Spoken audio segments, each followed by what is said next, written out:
चीज है, बट सबसे बड़ी चीज है भ्रष्टाचार पर पूर्णतया नियंत्रण की कोई व्यवस्था की जाए, क्योंकि बहुत छोटे छोटे लोग, अब मैं बहुत कीनली वॉच कर रही हूँ सौरभ शर्मा का केस।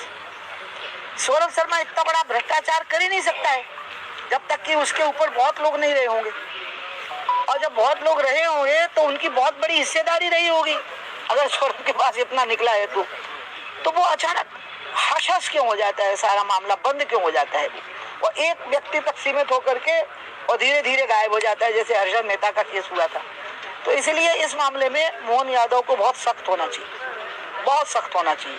बिल्कुल दया माया ममता कुछ नहीं दिखाना चाहिए, और इसके जो परिणाम आए उसको भुगतने के लिए तैयार है। मुझे लगता है क्या मध्य प्रदेश सरकार में सब ठीक चल रहा है?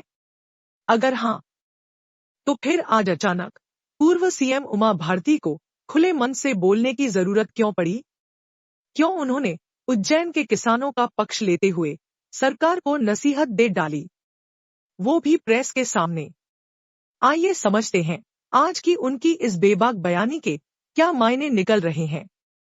उन्होंने उज्जैन के किसानों का पक्ष लेते हुए सरकार को लैंड पुलिंग कानून पूरी तरह निरस्त करने की सलाह दी और कहा है इसे आधा अधूरा नहीं बल्कि पूरी तरीके से निरस्त किया जाना चाहिए। उन्होंने सुझाव दिया कि उज्जैन में 2028 के सिंहस्थ के बाद नए प्लान पर विचार किया जाए, तब तक सिंहस्थ की भूमि को उसकी वर्तमान स्थिति में ही रहने दिया जाए। दो बड़े फैसले वापस लिए हैं लगातार मैंने मोहन जी को कहा है कि जो किसान संघ की मांग है हम सब उसका समर्थन करते हैं, इसलिए जब निरस्त कर ही रहे हो तो आधा अधूरा क्यों पूरा निरस्त करो, और फिर उसके बाद में पुनर्विचार करो कि आज तक संघस्थ की भूमि का इस प्रकार से प्रयोग क्यों नहीं हुआ, और अब जो नए प्रयोग की बात सोची है वो अभी एक संघस्थ के बाद करो, 28 के संघस्थ के बाद करो, 28 के संघस्थ के बाद नए प्लानिंग पर विचार करो। अब अभी 28 का संघस्थ इसी स्थिति में करो जिस स्थिति में संघस्थ की भूमि है। मैंने उनको ये कहा, आप सहमत हो ना मुझसे? बहुत अच्छा। उन्होंने प्रदेश में पूर्ण शराबबंदी की अपनी पुरानी मांग को भी दोहराया, जो मौजूदा सरकार के लिए इतना आसान नहीं लगता।